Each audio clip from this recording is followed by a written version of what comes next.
ओम गंगणपते नमः। ओम नमः शिवाय।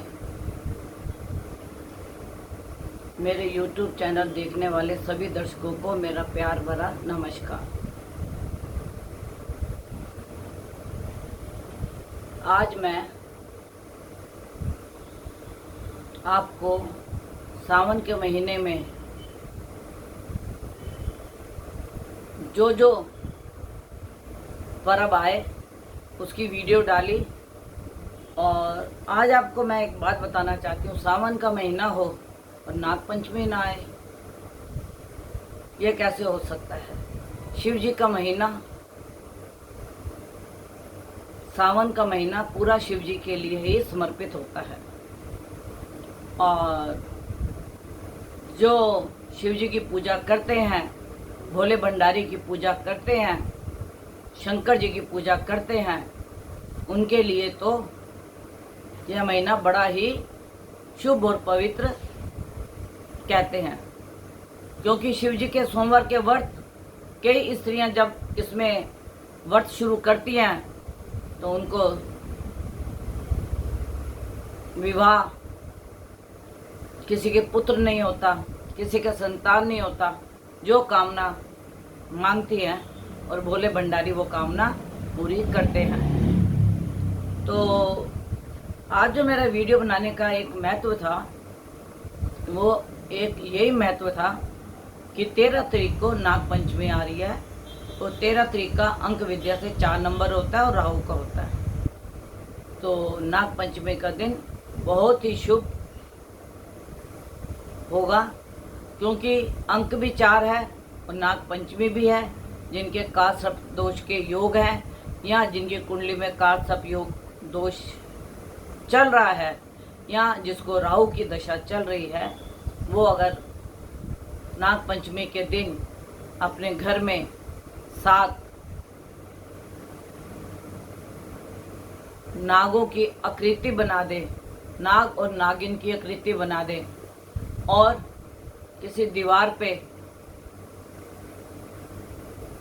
या किसी कागज पे बना के एक दीवार पे चिपका दे। और ये नाग नागिन जो बनने चाहिए, या तो गोरोचन के बनने चाहिए या बनने चाहिए गाय के गोबर से। एक नाग एक नागिन, एक नाग एक नागिन, ऐसे आप 7 जोड़े बना सकते हैं और अपनी मनोकामना भी आप कुछ मांग सकते हैं। क्योंकि सांप इच्छाधारी होता है और शिव जी के गले का हार होता है और शिव जी का श्रृंगार होता है। आपने बहुत सा सुना होगा, जो इच्छाधारी नागिन होती है या नाग नागिन होते हैं, वह हमारी इच्छाओं की पूर्ति करते हैं। और बहुत से लोग नागपंचमी के दिन नागों को दूध पिलाते हैं। यह शुभ नहीं है। नाग को कभी दूध नहीं पिलाना चाहिए।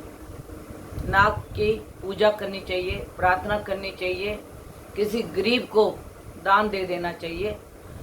खाना या कोई भी चीज़ आप किसी को भी दे सकते हो। नागपंचमी के दिन आप नाग को दूध ना पिलाएं।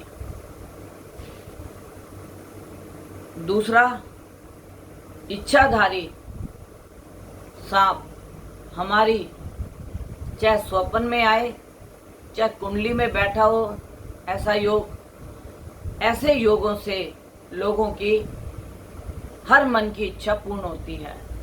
और इसमें एक मनसा देवी जो है, वह नाग के रूप में पूजी जाती है। और जो नाग की पूजा करते हैं वो मनसा देवी की अवश्य करते हैं, क्योंकि मनसा देवी मन के दुखों को हरने वाली होती है। और मनसा देवी का जो मंत्र है वह है ओम ह्रीं मनसा देवी नमः। ओम ह्रीं मनसा देवी नमः। तो इसका आप एकांत में बैठ के जाप करें, पाठ करें और हो सके तो कल के दिन लेदर की किसी भी चीज़ का उपयोग ना करें। एक मैं आपको इसके अंदर बड़ी महत्वपूर्ण बात बताऊंगी कि कई लोग नाग नागिन को संभोग करते हुए देखते हैं। यह देखना शुभ नहीं होता। अगर कभी अचानक कोई नजर पड़ जाए तो आप वहां से दृष्टि हटा दीजिए। दूसरा, उस दिन आप जरूर कोई दान कर दीजिए, चाहे गाय को खिला दीजिए, चाहे घोड़े को खिला दीजिए, चाहे किसी कुत्ते को, दरवेश को खिला दीजिए। कुछ भी आपको उस दिन दान जरूर करना चाहिए, क्योंकि कई बार अचानक दृष्टि चली जाती है और ये ज्यादातर गांव में होता है, शहरों में ये कम देखा जाता है। खेतों में, खलिहानों में ये चीज़ ज़्यादा देखी जाती है। तो आज मेरा YouTube बनाने का मकसद ये था कि 13 तारीख कल है, और अगर आप इसके लिए शिव जी की आराधना करें, वो तो सावन के महीने में आप कर ही रहे हैं, और किसी गरीब को नाग के नाम से दक्षिणा दे दें, कन्या को भी और लड़के को भी, दोनों को, लड़का और लड़की दोनों को, क्योंकि इनका पूजन दोनों से होता है। और जो इसका बीज मंत्र मैंने अभी आपको बताया है, ओम ह्रीम मनसा देवी नमः, उसको हम मनसा देवी को, जो हमारी मन की इच्छा पूरी करती है, इच्छाधारी नागिन को हम प्रणाम करते हैं, और मनसा देवी हमारी मनोकामना को पूर्ण करे। और इसका ज्यादा लाभ जो है, जिनको राहु की दशा चल रही है, राहु का अंतर चल रहा है, या का सर्प योग जिनकी कुंडली में है, उनके लिए यह बहुत महत्वपूर्ण है। और बाकी अगर कोई मेरे से कांटेक्ट करना चाहता है, वह मेरे से कांटेक्ट कर सकता है, अपनी कुंडली का अवलोकन करा सकता है। मेरा कांटेक्ट नंबर है 9810930691 9999, 4 बार 99 338366। ये मेरा कांटेक्ट नंबर है। 11 बजे से लेके 4 बजे तक आप मेरे से कांटेक्ट कर सकते हो। और सिर्फ ये मुझे जल्दी में एक नागपंचमी की पूजा के बारे में आप लोगों को बताना था, जिससे कि आप लोग कल की तैयारी कर सकते हैं।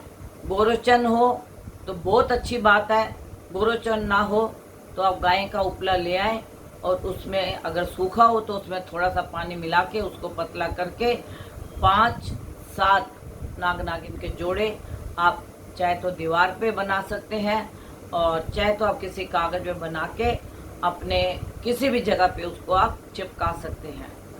तो यह समय जो है कल सुबह 7:20 से शुरू होगा, और कई लोग उपवास भी रखते हैं, और जो उपवास रखते हैं फिर वो शाम को 6 बजे के करीब अन्न ग्रहण कर सकते हैं, चाहे फलाहार ग्रहण करें चाहे अन्न ग्रहण करें। आप देखिए, ईश्वर ने नाग नागिन को कान नहीं दिए, लेकिन नाग के रोम रोम से आवाज सुनाई देती है। उसको 2 कान ना दे के पूरे शरीर को उसके कानों से, तो जैसे ही नाग की बीन बजती है तो जब उसके कान नहीं है उसको आवाज कैसे आएगी? कभी आपने सोचा इस बात को? उसके रोम रोम से आवाज अंदर जाती है, उसके रोम रोम से आवाज अंदर जाती है। प्रभु ने 2 कान ना देकर उसके पूरे शरीर पे कानों से उसको बना दिया। और यह जो है इच्छाधारी नाग नागिन जो हमारी इच्छाओं को पूर्ण करते हैं, तो मैं आपको बोलूँगी कि वो जरूर व्रत रखें।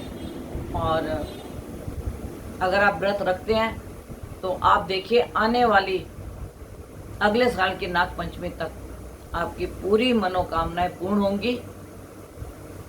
हर खुशी के द्वार आपके खुलेंगे, चाहे बिजनेस के हों, चाहे संतान के हों, चाहे विवाह के हों, या पढ़ाई के हों, यह आपके सारे कार्य संपूर्ण होंगे अगर आप श्रद्धा और भाव से इस काम को करते हैं। क्योंकि सावन का महीना, सावन में कहते हैं अगर नाग के दर्शन ना हो तो सावन बेकार चला जाता है। तो कई सपेरे भी पर आज का सरकार ने प्रतिबंध लगाया है, तो दिखते तो नहीं है लेकिन अगर हम इनकी आकृति बना दें तो वह भी हमारे लिए बहुत लाभदायक होती है। नमस्कार, आप और आपका परिवार खुश रहे सदा और खुशियों से मंगल रहे, यही मेरी आपके साथ मनोकामना मैं देती हूँ। और कोई भी इंसान किसी प्रकार का दुख या कष्ट ना सहे। और बाकी मैं बार बार आपको बोलती हूँ, माँ बाप से बड़ा ना गुरु है, ना माँ बाप से बड़ा कोई हमारे लिए इस दुनिया में है, क्योंकि हमें इस दुनिया में लाने वाले हमारे माँ बाप हैं। पहले हम अपने माँ बाप का पूजन करें, अपने माँ बाप की सेवा करें, उनको वृद्धाश्रम में ना छोड़ें। और जिनके माता पिता बाल्यावस्था में गुजर गए हैं, वो वृद्धाश्रम में जाके वृद्धों की सेवा करें। वो भी उनके माता पिता के ही समान है, उनको भी किसी से उम्मीद होती है। अगर उनके अपने किसी ने उनको ठुकरा दिया और कोई दूसरा जाके उनको माँ बाप के रूप में स्वीकार करके उनकी सेवा करता है, महीने में एक बार, 2 महीने में एक बार, तो मैं आपको बोलूँगी कि आपकी हर मनोकामना ईश्वर पूर्ण करेगा। गुरु तो करता ही है, गुरु तो हमें ज्ञान देता है, गुरु हमारे को आगे का मार्गदर्शन देता है, लेकिन सबसे पहले हमारे गुरु जो होते हैं हमारे माता पिता।